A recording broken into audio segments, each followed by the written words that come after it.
Olá, o programa Giro das Comissões começa agora. Mas você sabe o que são as comissões? A CPI é uma comissão parlamentar de inquérito, formada por um conjunto de parlamentares designados para investigar possíveis malfeitos cometidos por agentes públicos e políticos. Toda CPI criada aqui na Assembleia Legislativa tem prazo de validade de 120 dias, podendo ser prorrogada por até mais 60 dias. Para que uma CPI seja instaurada, é necessário ter pelo menos uma quantidade extra de parlamentares. Caso esse número não seja alcançado, o autor ainda pode tentar aprovar o pedido através da apreciação do plenário. Além disso, é necessário que o pedido de abertura de uma CPI tenha bem claro o fato a ser investigado. Os membros da CPI são indicados pelos próprios partidos e é respeitado o critério de proporcionalidade, ou seja, quanto mais parlamentares o partido tem, mais representantes terá na comissão. As CPIs não podem punir os culpados, afinal, a aplicação das leis, incluindo suas punições, cabe ao Poder Judiciário. A partir dos resultados dessas investigações, apontar os órgãos competentes sugestões de planos de ação em relação ao caso abordado. Quando terminados os trabalhos da comissão, é apresentado um relatório final, que pode concluir pela apresentação de um projeto de lei, dependendo do caso, pelo envio das investigações pelo Ministério Público, órgão que se encarregará de responsabilizar eventuais infratores nas esferas civil e criminal. Então, vamos acompanhar um pouco dos trabalhos dos deputados nessas comissões. A 21ª reunião da CPI das Fake News aconteceu em ambiente virtual para deliberar sobre requerimento apresentado pela deputada Janaína Pascoal, do PSL, para que o ex-ministro do Trabalho, Emprego e da Previdência Social e ex-prefeito de São Bernardo do Campo, o senhor Luiz Marinho, preste esclarecimentos à CPI sobre as eleições para o governo de São Paulo em 2018, ocasião em que foi candidato ao cargo. E também para que os representantes da agência Lajai, senhora Joyce Faletti, e da empresa Biconnect, senhor Rodrigo Kellis, expliquem os serviços que prestaram durante as eleições.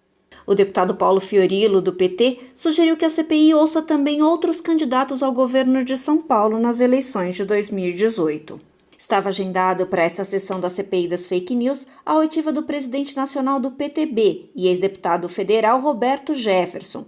Desde as primeiras horas da manhã, a assessoria da CPI das Fake News tentou estabelecer conexão com o ex-parlamentar e não conseguiu em razão de problemas de internet na localidade onde o convidado estava.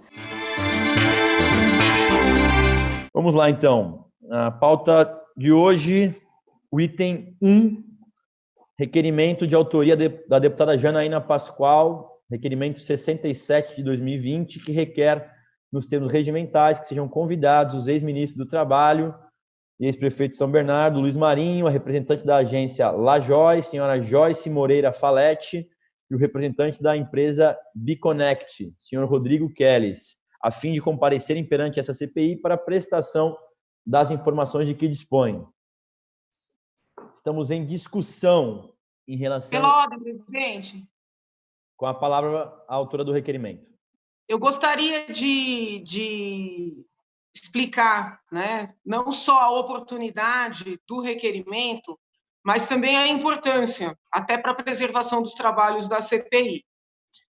No que tange à oportunidade, esse requerimento diz respeito a um senhor que foi candidato ao governo do estado de São Paulo.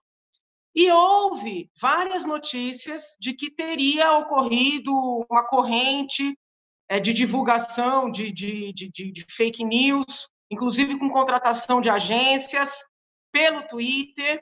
Então, eu penso que, diferentemente de outros tantos requerimentos que foram feitos e aprovados, todos focados na eleição federal, este tem a ver com a eleição estadual. Então, eu entendo que a oportunidade ela é clara. E a importância desse requerimento para os trabalhos da CPI é a seguinte: na origem, esse pleito foi feito aberto em 3 ou 4 pleitos pelo deputado Douglas Garcia. E houve aquela situação toda, a Procuradoria foi consultada, deu um parecer de que o deputado Douglas não teria, assim, um direito líquido e certo a fazer e ter esses requerimentos apreciados, que seria soberania, né, da CPI deliberar ou não os requerimentos. Houve uma votação prévia e, contra meu voto, a maioria decidiu que os requerimentos não seriam apreciados. Na sequência, o deputado Douglas fez um pedido lá na presidência, isso está em debates, Vossa Excelência acompanha melhor do que eu. O que eu fiz? Eu analisei o mérito dos requerimentos do deputado Douglas, selecionei aqueles que têm a ver com o objeto da CPI e reapresentei como meu, entende? Eu só deixei de fora, daqueles requerimentos feitos pelo deputado, um que dizia respeito a assessores da casa, porque eu tento seguir a mesma regra, né, no que concerne a gregos e troianos. Eu votei contra ouvir assessores do deputado Douglas, com exceção do chefe de gabinete, que tem vida própria, e votei contra, na verdade, não apresentei o requerimento do deputado Douglas, que diz respeito a uma assessora de uma das bancadas da casa, não quero nem fazer, acho que não vem ao caso. Então, eu chamo atenção para a importância desse requerimento, né? E já antecipo aqui que, obviamente, votarei favoravelmente. O deputado Paulo Fiorilo pediu para discutir? Eu ouvi a deputada, pela ordem, senhor presidente, eu ouvi a deputada Janaína, e ela usou aqui a informação que não está no requerimento. Eu queria só perguntar para a deputada se foi um lapso ou se, de fato, o objeto é outro. Porque a senhora fala de divulgação de fake news. E o pedido feito anteriormente, posso ter me equivocado, fala de um problema com o Twitter que tinha a ver com outro objeto. Eu só queria perguntar para a senhora se a situação que motiva é a denúncia que tem um outro objeto ou é esse que a senhora relatou aqui e não está no requerimento? Olha, posso falar, presidente? Pode falar, sim. Pode falar, está em discussão. A análise da nossa CPI, e assim, é interessante, toda vez que diz respeito a outras pessoas, o deputado quer ampliar. Quando diz respeito a um integrante do PT, ele quer fechar. Tudo bem, não tem problema. Mas eu lembro sempre que no início dos nossos trabalhos, o PSOL e o PT falaram sobre disparos em massa por WhatsApp, sobre o uso de poder econômico na interferência na eleição, sobre financiamento. Disseram que nós ouviríamos as empresas. Então, nesse contexto amplo, nós temos várias notícias jornalísticas, e eu confesso que eu não conhecia essas notícias, pude conhecê-las lendo os requerimentos do deputado Douglas, de que houve esse uso abusivo, né, de poder econômico mediante a contratação de empresas para a utilização do Twitter. Se houve perfis falsos, se houve montagens, essa é a análise que eu quero fazer mediante a oitiva das pessoas que foram indicadas. Em regra, quando há essas contratações, é para induzir as pessoas a erro. Muitos candidatos do PT, em 2018, praticaram uma fake news gigantesca ao anunciar, inclusive, que Lula era candidato. Antes do Haddad assumir a candidatura, houve disparos de mensagens no país inteiro como se Lula fosse o candidato. E, obviamente, isso gera uma consequência na eleição. Então, o que eu estou querendo é apurar no que constituiu essa campanha contratada do Twitter, né, mediante essas empresas que eu quero ouvir e quero ouvir também o candidato. Agora, direito do deputado votar a favor ou contra, né? Até me chamou muita atenção que a semana passada, depois de contestar requerimento meu, de oficiar órgão do poder, do governo do Estado, para falar das publicidades e dos gastos milionários com publicidades, e aí, de alguma maneira, blindar o PSDB, votou favorável ao requerimento da deputada Mônica, que era para pedir as mesmas informações do governo Bolsonaro. Então, assim, que a blindagem ao PT e ao PSDB está sendo feita, eu não tenho dúvida, né? Não sei se a explicação convencerá, creio que não, mas é essa a explicação. Bom, ainda em discussão? Não, estou inscrito. Para discutir, né, deputado Paulo? Eu preciso contestar a deputada Janaína. Impressionante. Deputada, assim, a senhora tem razão. Eu votei favorável ao requerimento da deputada Mônica porque a senhora disse que era a favor. Talvez a senhora tenha me induzido ao erro. Como a senhora já foi induzida ao erro?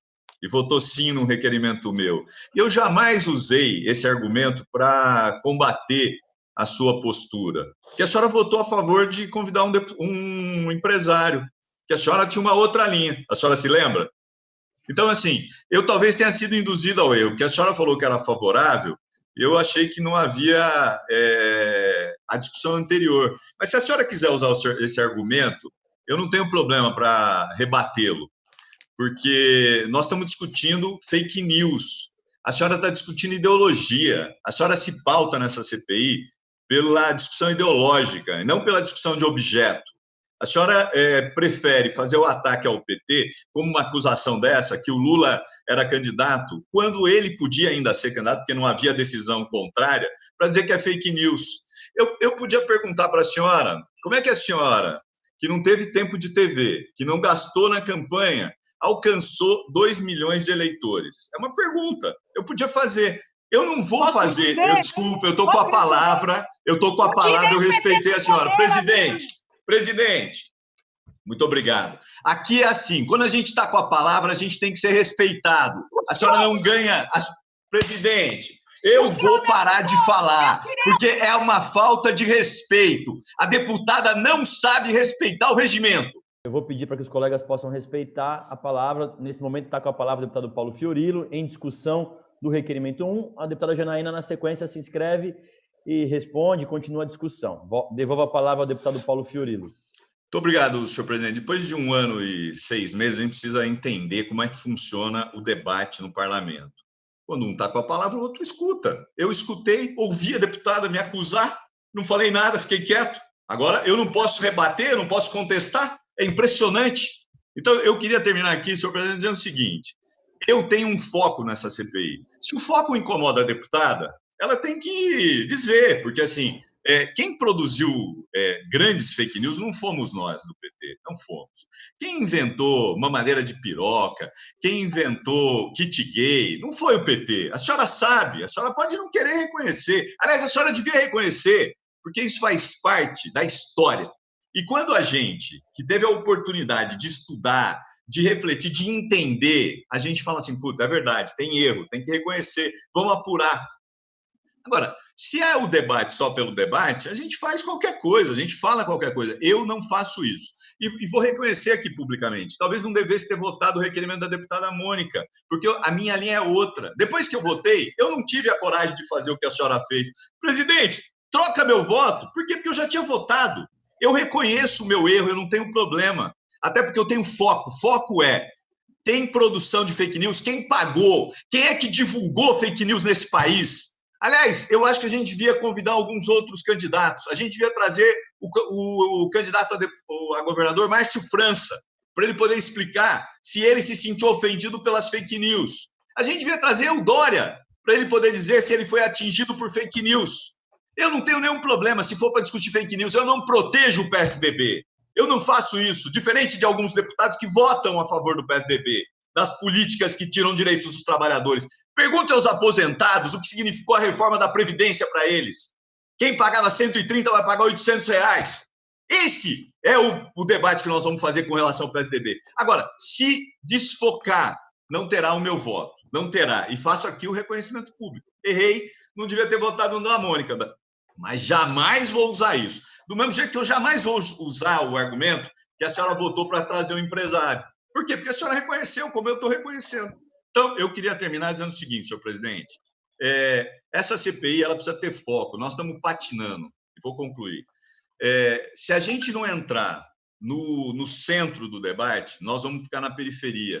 E a periferia nos leva ao esgotamento, nos leva a não ter o foco necessário para esse debate.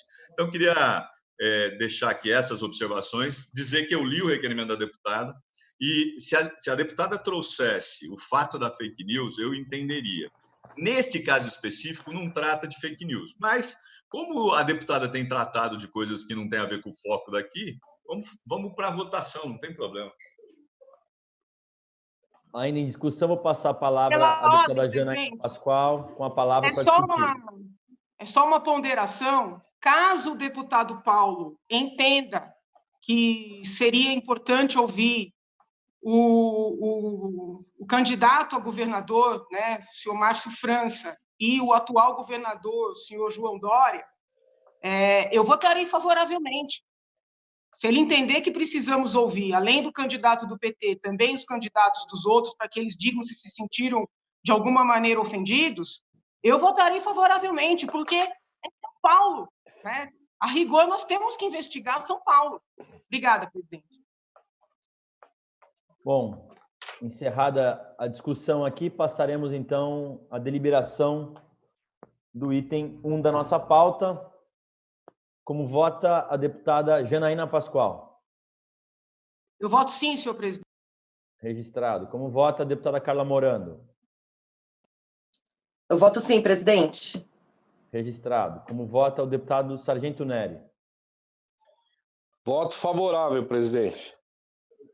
Registrado. Como vota o deputado Arthur Duval? Sim. Registrado. Como vota o deputado Paulo Fiorilo? Voto não, senhor presidente. Registrado. Como vota o deputado Edmir Chedi? Voto sim, excelência. Registrado. Como vota o deputado Tiago Auríquio? Deputado Tiago Auríquio. De qualquer forma, está aprovado o requerimento. Eu tenho itens para a ciência aqui, mas me informa a assessoria que não é necessário que a gente faça a leitura. São respostas, né, das plataformas Facebook, WhatsApp, em relação aos requerimentos que nós havíamos solicitado e foram aprovados, sobre algumas respostas, alguns documentos, então também sobre a fala do senhor Dário Durigan e outras coisas mais, estão à disposição já da CPI, então aqueles que quiserem participar, ter acesso a esses documentos, está conosco aqui através do Celino, da Beth, que são os assessores da CPI. É só a assessoria de vocês fazerem contato, pedirem a cópia, que a gente está disponibilizando. Da mesma forma, com relação aqui a outros ofícios do Procurador-Geral de Justiça e também da Presidência da Assembleia Legislativa. Eu vou pedir só uma outra questão que, para concluir, e acho que nesse sentido fica mais claro e talvez eventualmente evite as discussões, que os requerimentos daqui para frente, que a gente possa trazer o nexo causal. Eu falei sobre isso em alguns momentos e tal, o porquê da pessoa estar convidando fulano ou pedindo informações de ciclano. Se no próprio requerimento tiver isso bem explícito, a gente pode eventualmente evitar algumas discussões, né? E para isso eu peço a contribuição dos colegas aqui, para que no próprio requerimento, nos novos requerimentos daqui para frente, que a gente possa apresentar um nexo causal ligado às fake news de 2018. Ok? Não sei se o deputado Nery, deputado Nery, com a palavra, Vossa Excelência. Presidente, eu acho que é bom deixar claro para a população, até porque a população que nos assiste, e eu, desde o início da CPI, eu fui sincero em dizer que serei isento, né, no relatório, e vou acatar os pedidos de todos os deputados, mas nós precisamos deixar claro à população que essa CPI, ela não está à caça, pelo menos da minha parte, não está à caça de ninguém, ou de um lado ou de outro. O que nós estamos falando aqui, o que nós estamos relatando, o que nós estamos decidindo, vai muito além de apontar um lado ou o outro. Nós estamos falando da possibilidade do cidadão ter a liberdade de se expressar. Nós estamos falando que pode ser criada uma legislação que impeça um cidadão de se expressar. É claro que eu já coloquei nessa CPI exemplos que levaram pessoas à morte por causa de um fake news. Mas nós temos a responsabilidade nessa CPI de cuidar de um bem constitucional que ele é uma relíquia para a população brasileira, que ele é uma relíquia para o cidadão, que é a sua liberdade de expressão. Mas também temos a responsabilidade de tentar criar mecanismo para coibir alguma mensagem falsa que pode levar uma pessoa à morte ou a reputação dessa pessoa de outra pessoa de forma a acabar com a sua vida pública ou com a sua vida pessoal. Então, a ideologia nessa CPI não é o foco dos trabalhos. Ouvir as pessoas envolvidas, ouvir as pessoas que possam trazer informações é importante. Eu já votei contra requerimento que chama empresário, mas eu votei a favor de um outro empresário que era publicitário. Esse sim poderia nos dar alguma informação. O que eu vejo é que essa CPI, o centro dela, o foco dela, não é buscar um culpado ou buscar quem fez ou quem recebeu, mas, com toda certeza, transmitir ao povo paulista que um trabalho de mensagem responsável é a melhor coisa. Ter caráter e ter uma personalidade honesta, mesmo que seja numa mensagem do WhatsApp, é a melhor coisa para o cidadão e para um político. O que nós precisamos buscar nessa CPI, presidente, é a verdadeira noção do que o povo brasileiro possa falar ou não. O que nós precisamos buscar nessa CPI é o que nós lutamos a vida inteira para ter: a liberdade de criticar um ator político, a liberdade de se expressar. Essa é a minha opinião e isso que eu venho trazer à tona. E espero que os deputados me compreendam dessa fala minha, porque é o que eu vejo nessa CPI. Qual será o resultado dela? Nós vamos, de certa forma, impedir que a população se expresse? Nós vamos estar colocando fatos ideológicos e reprimir um lado ou outro? Não. Todos nós somos criticados diariamente, por um lado, pelo outro, de um fato, de outro, né? Então, querer apontar a direita por fazer fake news é a mesma coisa de olhar para o espelho, porque a esquerda também utilizou, isso não sou eu que falei, o próprio deputado federal Alexandre Leite falou, e vice-versa, não adianta apontar a esquerda, porque a direita vai estar apontando para o espelho, porque a própria direita também utilizou. O que nós precisamos realmente é entrar num consenso para descobrir até onde nós vamos calar a população. Essa é a minha maior preocupação nessa CPI, principalmente que está correndo a nível federal. Obrigado, presidente. Obrigado, deputado Sargento Neri. Dessa maneira, se não tiver mais ninguém inscrito, eu vou concluir aqui a nossa reunião. Você acompanhou o Giro das Comissões. Se você perdeu parte do programa e quer rever o que aconteceu no Parlamento Paulista, basta acessar o nosso canal no YouTube ou as nossas redes sociais. Até o nosso próximo programa aqui na Rede Alesp.